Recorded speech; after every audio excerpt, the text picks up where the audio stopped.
नमस्ते विद्यार्थी मित्रों, गुड आफ्टरनून एवरीवन। आज हम इकाई नंबर 3 सच्चा हीरा उसके बारे में अभ्यास करेंगे। इस इकाई का प्रकार है कहानी। कहानी यानी कि वार्ता। इस इकाई में सच्चा हीरा वह कहानी प्रकार की इकाई है। इसमें बहुत अच्छी बात बताई है कि बेटा कैसा होना चाहिए। सच्चा हीरा यानी कि बेटे में, पुत्र में कैसे गुण होने चाहिए कि वह सच्चे हीरे की तरह चमक कर अपना नाम बनाए। इस इकाई में ऐसी बात बताई है कि कुछ लोगों के पास ज्ञान की कमी नहीं होती, बहुत ज्ञान होता है, पर उसके ज्ञान का वह किसी की दुख या पीड़ा दूर करने में वह रुचि नहीं लेता। इसके विपरीत कुछ लोग में विशेष ज्ञान या गुण नहीं होता, पर वे कर्मवीर होते हैं। यहाँ पर कैसी बात है कि कई लोगों में ज्ञान की कमी नहीं होती, कितना सारा ज्ञान होता है, पर वह अपना ज्ञान यानी कि जिसके पास ज्ञान है वह अपना ज्ञान किसी के दुख और पीड़ा दूर करने के लिए वह रुचि नहीं लेते, यानी कि उसमें वह रस नहीं लेते हैं। और कई बार विपरीत परिस्थितियां होती है कि कुछ लोगों में ऐसा होता है कि उसके पास ज्ञान या गुण नहीं होता, परंतु वह कर्म करते हैं, कर्मवीर यानी कि वह कर्म करना जानते हैं। उसके पास जितनी भी आवड़त है उसका उपयोग करके वह किसी का अच्छा कार्य करने के लिए वह सोचते हैं। कई लोगों के पास अच्छा ज्ञान है तो वह अच्छा कर्म नहीं करते, और कई लोगों के पास ज्ञान नहीं होता, फिर भी जितना है उतने में वह किसी का अच्छा कार्य करना, अच्छा कर्म करना ऐसा सोचते हैं। उनमें ऊंचे दर्जे का सेवा भाव होता है। वह जो व्यक्ति कर्मवीर होता है यानी कि कर्म को ही ईश्वर मानता है, कर्म को ही वह जीवन में महत्व देता है, वही लोग ऊंचे दर्जे का सेवा भाव होता है। वास्तव में ऐसे सेवा भाव वाले कर्मवीर ही सच्चे हीरे कहलाते हैं। सच्चा हीरा उसी व्यक्ति को कहा जा सकता है जो अपने ज्ञान और गुण को आचरण में लाता है। ज्ञान और गुण को आचरण में लाना यानी कि व्यक्ति के पास ज्ञान हो पर वह ज्ञान अपने आचरण में यानी कि ज्ञान का उपयोग वह अपने जीवन में किसी के अच्छे करने के लिए वह नहीं सोचते, तो वह ज्ञान कुछ काम का नहीं। ज्ञान है पर उसके ज्ञान में आचरण भी इतना महत्व का होता है। ज्ञान के साथ व्यक्ति में आचरण होता है, तब ही व्यक्ति सच्चा हीरा बन सकता है।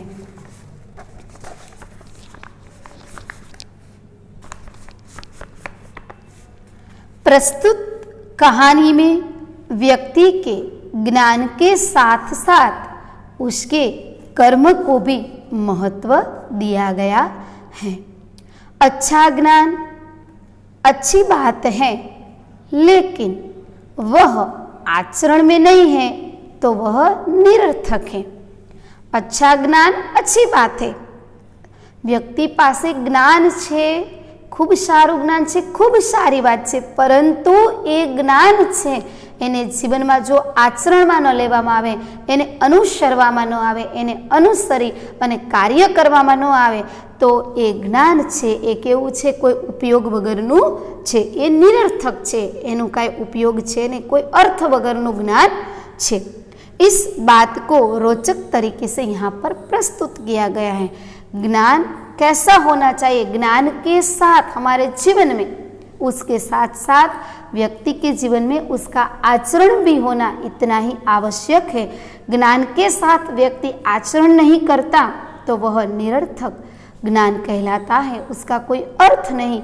इसलिए व्यक्ति को आचरण भी करना चाहिए, अपने अच्छे गुण के साथ उसको अपने व्यवहार में, अपने जीवन में उसका आचरण करना भी इतना ज़रूरी होता है। तब ही व्यक्ति सच्चा हीरा कहलाता है। अपने जीवन में वह एक अच्छा आदमी तब भी वह बन सकता है। ज्ञान है पर उसका आचरण वह अपने जीवन में नहीं करता है तो वह व्यक्ति अच्छा आदमी नहीं बन सकता।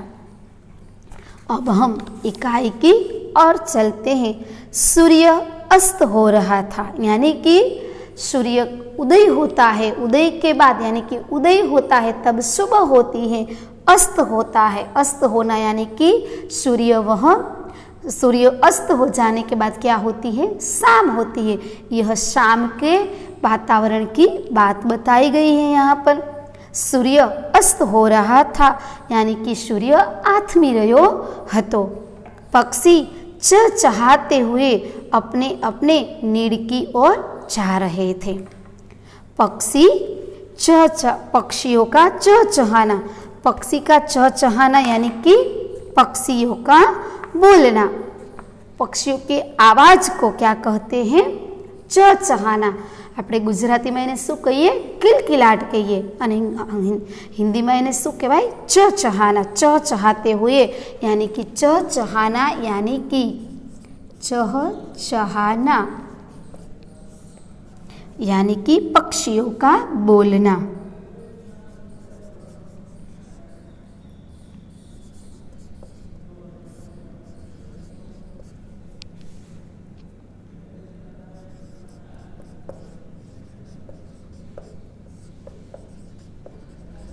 चहकना, दूसरा अर्थ क्या हो सकता है, चहकना।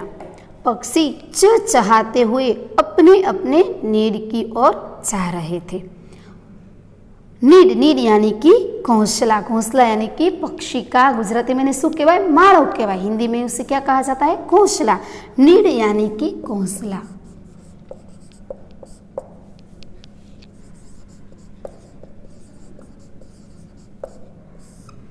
जो विद्यार्थी मित्रों अहींया खास ध्यान राखजो, और आ एकमात्र छे, और एटले शुं कहेवाय, तरफ। नीड की ओर यानी कि नीडनी तरफ, आने शुं कहेवाय, तरफ। अने अहींया और होय तो अथवा। खास ध्यान राखजो, और अने और में आने शुं कहेवाय, एनी तरफ। अने आ और सीता, और सीता अने अहींया आ और छे ने शुं कहेवाय, तरफ, अने आ और छे ने अने अथवा एवा जग्याए आ शब्दनो प्रयोग करवामां आवे छे। आ बे शब्दने खास ध्यान राखजो। अपने अपने नीड की ओर जा रहे थे। गांव की कुछ स्त्रियां पानी लेने के लिए घड़े लेकर कुएं की ओर चल पड़ी। यह जो बात है वह सूर्य के अस्त यानी कि शाम के समय की बात है। गांव, गांव यानी कि हमारे यहाँ तो पानी हमारे घर में आता है, पर गांव यानी कि गामडानी बात है कि गामडानी अंदर केवुं वातावरण होय। આપણે તો એ માહોલને માણ્યો નથી, કદાચ માણ્યો હોય તો સારી વાત છે। આજે પાઠની અંદર જે વાતાવરણ છે એ બધું શેનું છે, ગામડા ગામનું।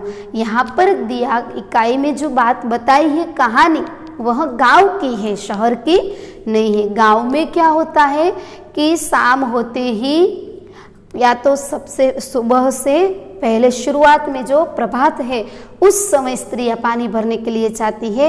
बाद शाम में यानी कि सूर्य के अस्त हो जाने के बाद शाम के समय स्त्रियां पानी भरने के लिए जाती है।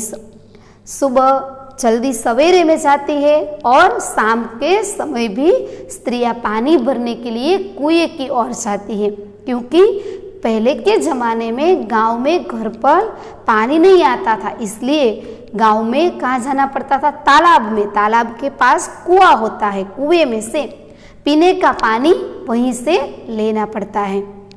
पहले के समय में घर पर पानी नहीं आता था। आज गांव में भी ऐसी व्यवस्था हो चुकी है कि घर पर पीने का पानी आता है।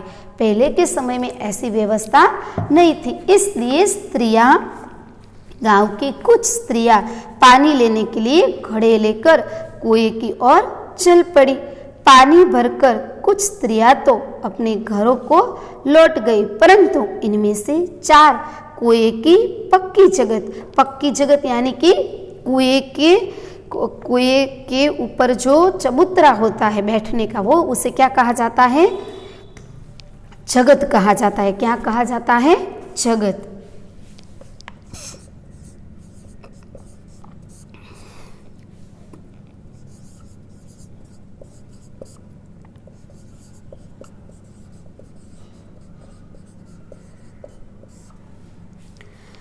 आपस में इधर उधर की बातें करने लगी। बातचीत करते करते बात बेटों पर आ पहुंची।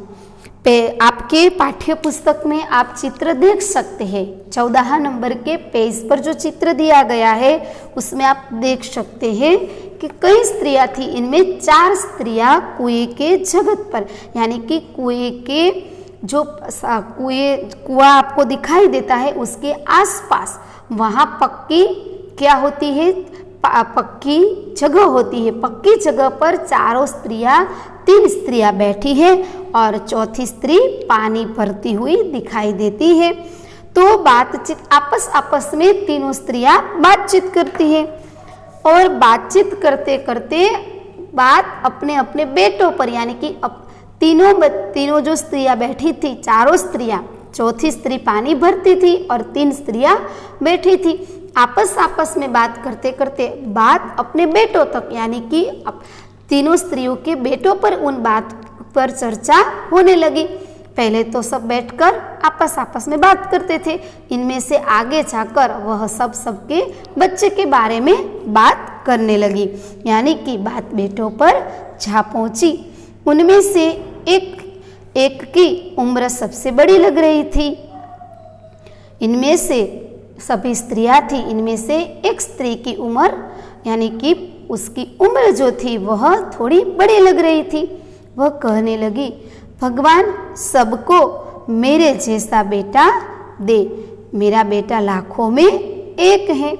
वह क्या कहने लगी कि भगवान सबको मेरे जैसा बेटा दे।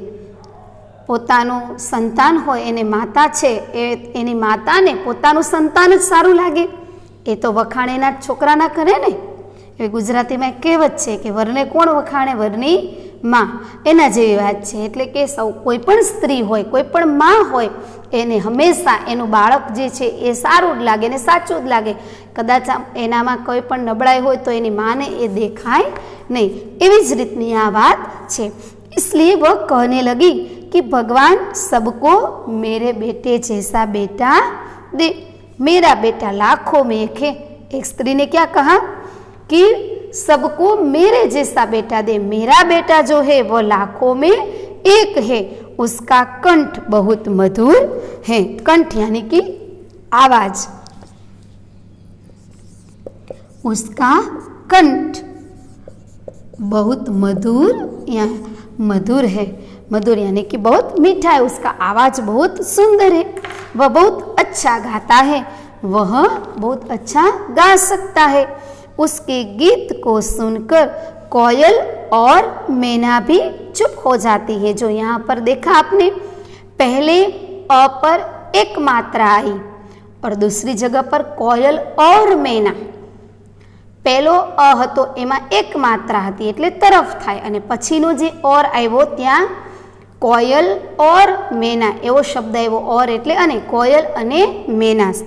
તમે એના ઉપર જોઈ શકો છો કે બે ઓરની અંદર ખાસ ધ્યાન રાખજો। પહેલો અ તમે જુઓ છો, પહેલા ફકરામાં શું હતું? ઓર, એક માત્રા હતી એટલે શું કહેવાય? એને તરફ કહેવાય। હવે અહીંયા તમે જુઓ, कोयल और मैना। कोयल और मैना એટલે કે કોયલ અને મેના। ખ્યાલ આવી ગયો? એક માત્ર હોય તો તરફ અને બે માત્રા હોય તો અને। कोयल और मैना चुप हो जाते हैं। હવે આ તમે વિચારો કે કેવો મધુર અવાજ, કે કોયલનો અવાજ, મેનાનો અવાજ સાંભળી બધા જ લોકો તો સાંભળતા જ રહી જાય ને, તો એની કેવા વખાણ કર્યા। इसलिए माँ, सबकी माँ बच्चा का ही प्रशंसा करती है। उसी तरह यही माँ ने क्या किया, अपने बेटे की ही प्रशंसा की, यानी कि वो ऐसा कहने लगी कि मेरे बेटे का आवाज को सुनकर कोयल और मैना, कोयल अने मैना, हवे क्या कोयल अने मैनानो अवाज अने क्या बाळकनो अवाज, इसलिए उसने ऐसा कहा कि मेरे बेटे का आवाज तो इतना अच्छा है कि उसके गीत को सुनकर कोयल और मैना भी चुप हो जाते हैं। लोग बड़े चाव से उसका गीत सुनते हैं। चाव से यानी कि लगन से उसका गीत सुनते हैं। चाव यानी कि लगन, प्रबल इच्छा, लगन भी कहा जाता है और प्रबल इच्छा भी कहा जाता है। उसके लोग बड़े चाव से उसका गीत सुनते हैं। उसको तो सुनते ही सब लगन से, यानी कि प्रबल इच्छा के साथ उसका गीत सुनने के लिए सब बैठ जाते हैं, उसका गीत सुनने लगते हैं। उसकी बात सुनकर दूसरी स्त्री का मन हुआ कि वह भी अपने बेटे की प्रशंसा करे। प्रशंसा करना यानी कि तारीफ करना, उसके गुण का वर्णन करना।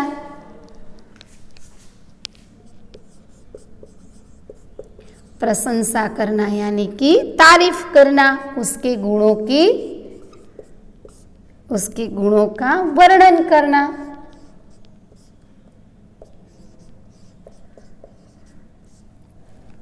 तारीफ करना, गुणों का वर्णन करना। क्या हुआ, चारों स्त्रियों बात करती थी। एक स्त्री ने ऐसा कहा, पहली स्त्री ने क्या कहा कि मेरा बेटे का आवाज बहुत कंठ मधुर है, उसके गीत सुनकर कोयल और मैना चुप हो जाते हैं। तो दूसरी स्त्री ने क्या कहा, दूसरी स्त्री ने क्या किया, उसने भी उसके बेटे की प्रशंसा करना शुरू कर दिया, क्योंकि माँ तो आखिर माँ ही होती है। उसके सामने दूसरे बच्चे की प्रशंसा वह सह नहीं सकती, इसलिए वह अपने बेटे की प्रशंसा करने लगती है। उसकी बात सुनकर दूसरी स्त्री का मन हुआ कि वह भी अपने बेटे की प्रशंसा करे। उसने पहली स्त्री से कहा, मेरे बेटे की बराबरी कोई नहीं कर सकता। उसने पहली स्त्री से क्या कहा कि मेरे बेटे की बराबरी करना यानी कि तुलना करना, बराबरी करना यानी कि तुलना करना, समानता करना। बराबरी करना यानी कि तुलना करना, समानता। मेरे बेटे के साथ किसी की समानता नहीं हो सकती, मेरे बेटे के साथ किसी की बराबरी नहीं हो सकती। उसके साथ, मेरे बेटे के साथ तुलना किसी बेटे के साथ, किसी बच्चे के साथ नहीं हो सकती है। मेरे बेटे की बराबरी कोई नहीं कर सकता, वह बहुत ही शक्तिशाली और बहादुर है। शक्तिशाली यानी कि बलवान।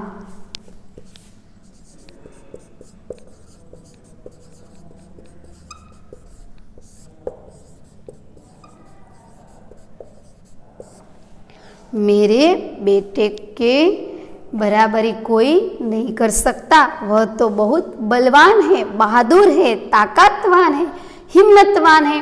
मेरा बेटा तो बहुत बड़ा बहादुर है, वह बड़े बड़े बहादुरों को भी पछाड़ देता है, वह बड़े बड़े बहादुरों को पछाड़ देता है। पहली स्त्री ने क्या कहा, कंठ मधुर है, तो कंठ कोयल और मैना का बहुत मधुर होता है, तो उसके साथ, उसके कंठ के साथ किसकी तुलना की, कोयल के कंठ की, मैना के कंठ की। और यह स्त्री ने क्या बताया कि मेरा बेटा तो बहुत शक्तिशाली है, बहादुर है, वह बड़े बड़े बहादुरों को भी पछाड़ देता है।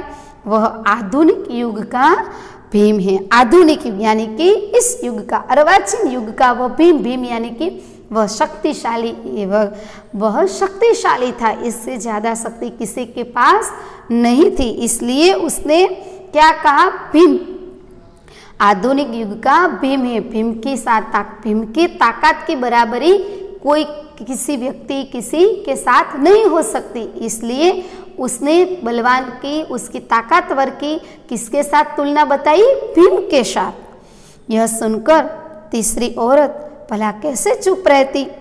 पहली औरत ने उसके बेटे को क्या, उसके बेटे की किसकी प्रशंसा की, आवाज की। दूसरी स्त्री ने क्या किया, मेरा बेटा तो बहादुर है। दोनों की बात सुनकर अब तीसरी स्त्री की बारी आती है।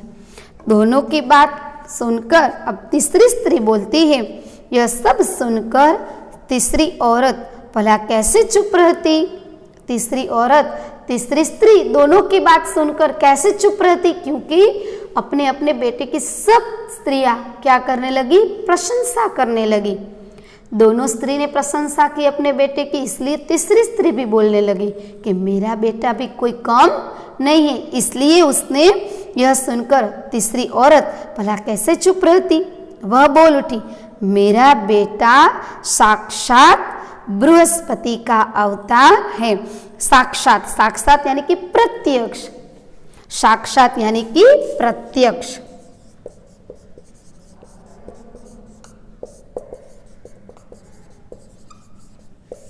साक्षात यानी कि प्रत्यक्ष बृहस्पति का अवतार। बृहस्पति यानी कि देवों के गुरु, बृहस्पति यानी कि देवों के गुरु।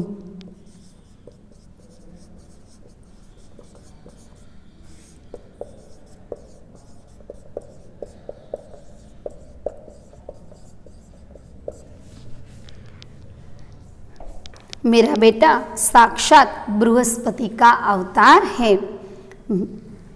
वह जो कुछ पढ़ता है एकदम याद कर लेता है। ऐसा लगता है कि मानो उसके कंठ में सरस्वती का निवास हो। सरस्वती यानी कि विद्या की देवी।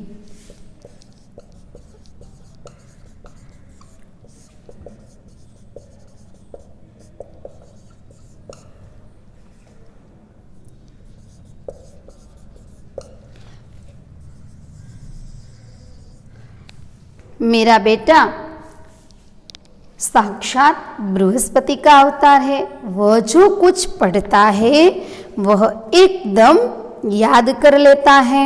ऐसा लगता है कि उसके कंठ में सरस्वती का निवास हो। तीसरी औरत क्या कहती है कि मेरा बेटा बृहस्पति का अवतार है। मेरे बेटा साक्षात यानी कि उसमें बृहस्पति यानी कि भगवान का, देवों का गुरु होता। देवों का क्या है, गुरु के उसकी बुद्धि बहुत है। बृहस्पति यानी कि देवों के वह गुरु है। गुरु होने की वजह से उसके पास कितनी सारी बुद्धि होगी, इसलिए ऐसा कहा गया है कि वह बृहस्पति का अवतार है। वह जो कुछ पढ़ता है एकदम याद कर लेता है, यानी कि वो पढ़ता है वह सब कुछ उसे याद रह जाता है।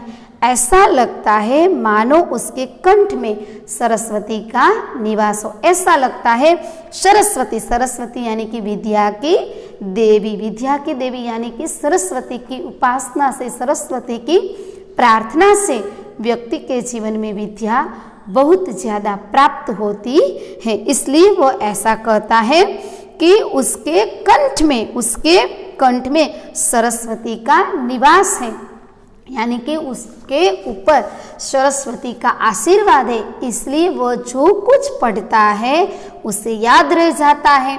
यहाँ पर तीनों स्त्रियों आपस में एक दूसरे के बेटे की प्रशंसा करती हैं। क्या करती है, प्रशंसा करती है। तीनों स्त्रियों आपस में, पहली स्त्री ने बताया, बाद में दूसरी स्त्री ने कहा मेरा बेटा भी तेरे बेटे से कम नहीं। ये दोनों की बात सुनकर अब तीसरी स्त्री शुरू हो जाती है अपने बेटे की प्रशंसा करने के लिए। या तीसरी स्त्री ने भी शुरू कर दिया कि मेरा बेटा ऐसा है, मेरा बेटा बृहस्पति का अवतार है, वह जो पढ़ता है वह उसे याद रह जाता है। तो यहाँ पर विद्यार्थी मित्रों, यहाँ पर तीनों स्त्रियों, अब चौथी स्त्री की बारी अभी बाकी है। यहाँ पर तीनों स्त्रियों, पहली स्त्री ने क्या कहा है कि मेरे बेटे का आवाज कंठ बहुत मधुर है। उसकी तुलना, उसके कंठ की तुलना किसके साथ की? कोयल और मैना के साथ। दूसरी स्त्री ने क्या बताया? मेरा बेटा कैसा है? भीमशाह बलवान है, तो बहुत बहादुर है। दूसरी स्त्री ने उसके बेटे की बहादुरी की तुलना किसके साथ की? भीम के साथ। अब तीसरी स्त्री क्या कहती है कि मेरा बेटा तो साक्षात बृहस्पति का अवतार है, सरस्वती उसके कंठ में निवास कर रही है, इसलिए वो जो कुछ पढ़ता है वह उसको याद रह जाता है। इसलिए तीसरी स्त्री के बेटे की तुलना किसके साथ बताई है? बृहस्पति के साथ, देवों के गुरु के साथ उसकी तुलना बताई है। विद्यार्थी मित्रों, अब हम आगे का अभ्यास बाद में करेंगे।